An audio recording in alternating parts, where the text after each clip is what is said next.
Bienvenidos a la serie de podcast de formación financiera Aula para accionistas de CaixaBank.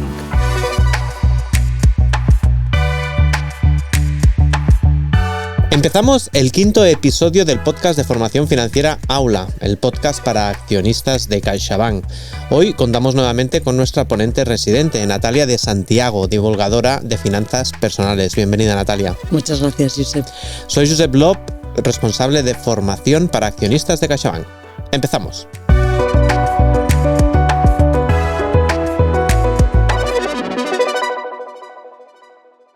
Natalia, hemos hablado en pasados episodios de fondos de inversión, pero cuando pensamos en invertir para la jubilación, tenemos otra opción que son los planes de pensiones.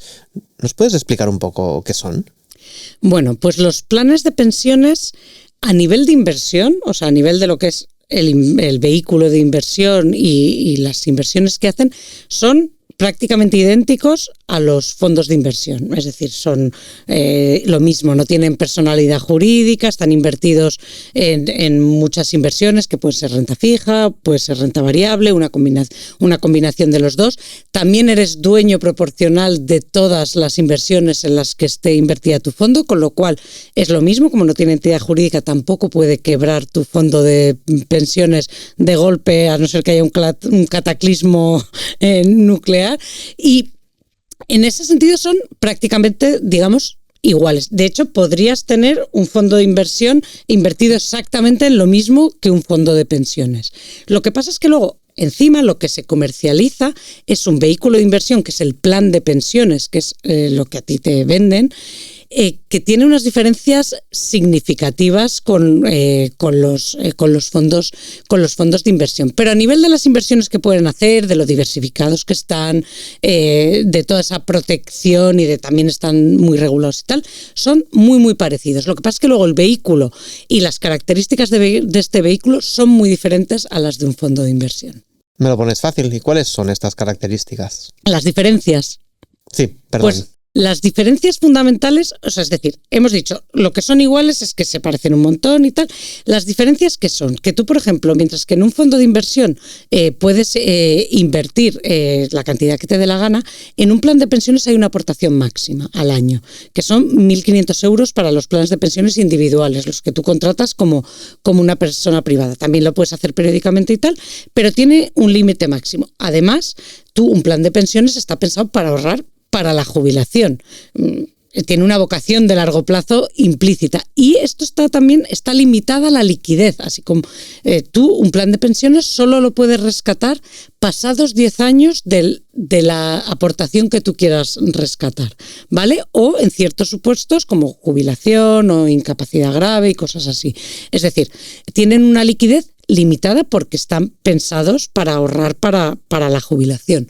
El organismo que supervisa tampoco es el mismo. Están los dos muy regulados y supervisados muy cerca, pero no es el mismo organismo. Y además los planes de pensiones por regulación tienen unas comisiones máximas que son más bajas. Lo que pasa es que no hay muchísima variedad de planes de pensiones, hay menos. Así como hay no infinitos, pero hay muchísimos fondos de inversión, planes de pensiones en comparación hay menos, con lo cual a veces es menos competitivo. Es decir, como hay menos competencia porque hay menos, pues no está tan desarrollado y no es tan competitivo como es el universo de los fondos de inversión. Pero quizá la diferencia más significativa es la fiscalidad, que esa sí que es radicalmente diferente. ¿Por qué? Porque los planes de pensiones tienen una fiscalidad muy particular. Esto de la fiscalidad parece que es el meollo de la cuestión. A ver, ¿cómo funciona? Bueno, pues esto hay que estar atento porque tiene eso aquel, pero lo voy a intentar explicar de la forma más fácil posible. Como están los planes de pensiones pensados para incentivar el ahorro para la jubilación, lo que hace Hacienda, como quien dice, es lo que tú aportes cuando tú estás aportando a tu plan de pensiones, poniendo dinero todos los meses o todos los años o lo que sea, Hacienda considera que eso es dinero como si a ti tú no lo hubieras ingresado, como si no te hubiera entrado en la nómina. Y entonces, ¿qué hace? No tiene IRPF, no te cobran impuestos por ese dinero que tú has aportado. Pagas menos impuestos en función de las aportaciones que tú has hecho a tu plan de pensiones. Y además, como te lo deducen de las rentas del trabajo, que es el IRPF que tú pagas por tu nómina, te estás deduciendo de tu banda más alta del IRPF. Es decir, cuanto más ganes y más alto sea tu tipo medio de IRPF, tú te lo vas a desgravar de más alto, es decir, hasta del 47% si llegaras a esa banda. Con lo cual, cuanto más ganes, más ahorras fiscalmente aportando a un plan de pensiones. Con lo cual, pues tienes ahí un beneficio. ¿Qué pasa? Que esta deducción fiscal es más un diferimiento, porque Hacienda lo que dice es, vale, yo cuento como que estos ingresos no te han llegado, pero el día que rescates cuento como que esos ingresos te están llegando. Es decir, cuando tú rescatas un plan de pensiones, tributa también como rendimientos del trabajo. Es decir, con todos los tramos del IRPF, igual que una nómina o que tu pensión el día que te jubiles. ¿Qué pasa? Que si tú rescatas de golpe, te puedes poner en el 47% en el tramo último de ese rescate. O sea, hay que tener mucho ojo con la fiscalidad del rescate de tu plan de pensiones, porque si no lo escalonas, te puede subir el IRPF hasta el 47%, aunque tú tengas una pensión que no es muy alta, pero si tú sacas todo tu plan de pensiones de golpe. Y además, otra particularidad es que tributas por todo lo que rescates, tanto por la aportación que tú habías hecho inicial como por toda la rentabilidad que le hayas sacado a ese plan de pensiones. Es decir, esa rentabilidad también tributa como rendimientos del trabajo. También puede tributar entre el 19 y el 47%. Entonces, en los planes de pensiones la fiscalidad es clave, porque hay que aprovecharla bien y sobre todo tener muchísimo, porque digamos que la fiscalidad de las aportaciones, ambas Hacienda te lo hacen automático, detecta que tú has aportado a un plan de pensiones y te aplica la deducción. Pero como tú no andes con ojo a la hora de rescatar, te pueden pegar un palo de impuestos enorme. Visto así, parece que no compensa demasiado.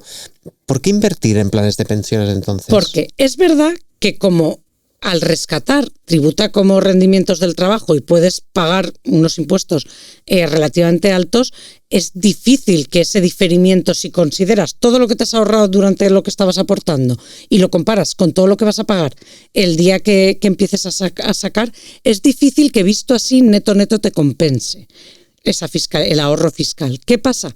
Que cuando sí que compensa es cuando tú ese ahorro que tienes cada año al aportar lo aprovechas para ahorrar más, para invertir más en ese plan de pensiones.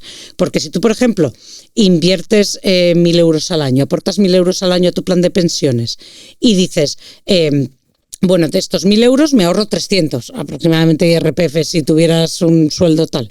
Vale, pues me ahorro 300 si en lugar de esos 300, es decir, pues más noches de cañas o más veces que voy al cine, dices, no, estos 300 también los voy a aportar al plan de pensiones, que además te van a generar un ahorro de IRPF adicional, con lo cual igual podrías invertir 430 euros más.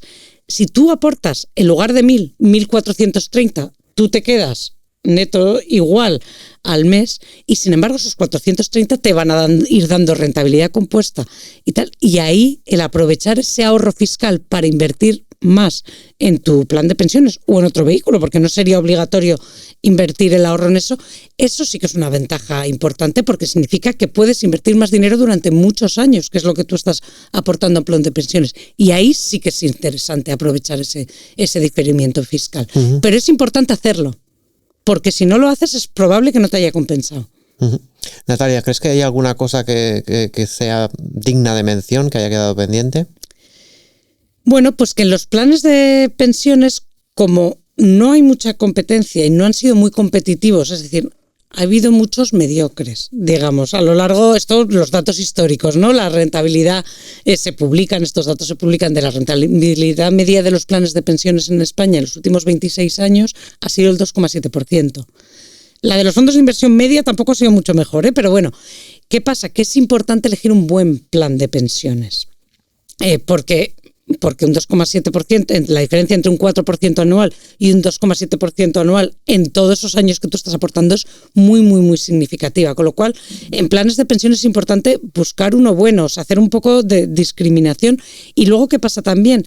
Que una vez que tú aportas a un plan de pensiones, Puedes traspasar también con lo mismo que los fondos de inversión, que no pagas impuestos si traspasas de un plan de pensiones a otro, pero solo puedes traspasar a otro plan de pensiones o a un PPA, que es un producto de seguros parecido, ¿vale? No puedes traspasar a un fondo de inversión.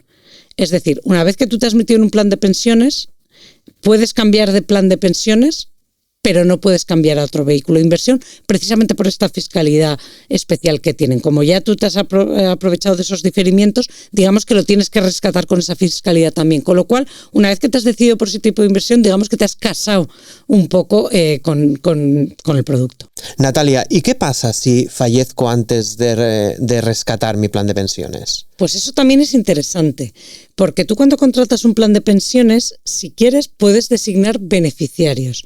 Es decir, si tú has designado un beneficiario de tu plan de pensiones, el día que tú fallezcas, ese plan de pensiones no entraría en la masa hereditaria, es decir, te puedes saltar la legítima o beneficiar a un hijo sobre otro, o que el beneficiario sea tu cónyuge o quien sea.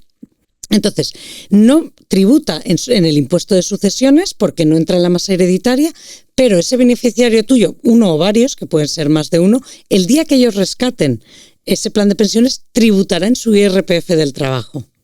Y tendrán que pagar el IRPF en función de la renta que tengan con los tramos del IRPF del trabajo. Pero te da esa flexibilidad de no estar sujeto un poco a los límites de la masa hereditaria, las legítimas y todas esas cosas. Uh-huh. Nos acercamos ya al final del 5º episodio y es por eso que, como siempre, te pido, Natalia, a ver si nos puedes resumir el episodio de hoy en un minuto. Pues un vehículo también muy común, que son los planes de pensiones que se utilizan para ahorrar para la jubilación fundamentalmente, son a nivel de inversión, es prácticamente lo mismo que un fondo de inversión normal, es decir, no tienen una entidad jurídica, con lo cual no pueden quebrar de golpe, puedes hacer aportaciones periódicas, están muy diversificados, los hay de distintos niveles de riesgos según lo que tú quieras y tal, o sea, todo eso muy parecido a todo lo que hemos hablado de planes de pensiones, pero hay una aportación máxima anual, que ahora mismo son 1.500 euros al año, pero podría cambiar porque en los últimos años ha tendido a bajarse, aunque podría a la alza o a la baja, eso ya veremos. Esa aportación te la puedes deducir del IRPF del trabajo, es decir, del tramo más alto que tú estés pagando por el IRPF de tu nómina, te lo puedes deducir, lo cual es un ahorro, pero a cambio el día que tú rescates, todo lo que rescates, tanto tus aportaciones como la rentabilidad que le hayas sacado, va a tributar como IRPF del trabajo también, con lo cual, como rescates de golpe, hay, amigo, que te puedes llevar un buen susto. Y para que compense esta fiscalidad, este ahorro que tienes mientras aportas, frente a luego pagar IRPF el trabajo, tanto por la rentabilidad como por las aportaciones, el día que rescate, lo importante es ese ahorro que tienes fiscal durante la aportación, utilizarlo para ahorrar más para la jubilación, porque ahí sí que te puede compensar y mucho. Luego, a nivel de liquidez, no lo puedes rescatar cuando tú quieras, te tienes que limitar a que hayan pasado 10 años desde las aportaciones o a que al momento de la jubilación o de algunos otros supuestos. Y las comisiones, aunque teóricamente son algo más bajas por ley, el máximo que los fondos de inversión, realmente, como no hay mucha competencia, puedes encontrar comisiones igual de buenas o mejores en fondos de inversión, pero la clave, la fiscalidad y la liquidez, eso sí que es muy diferencial. Y hasta aquí el 5º episodio del podcast de Formación Financiera Aula. Nos vemos en el siguiente episodio. Gracias, Natalia. Un placer.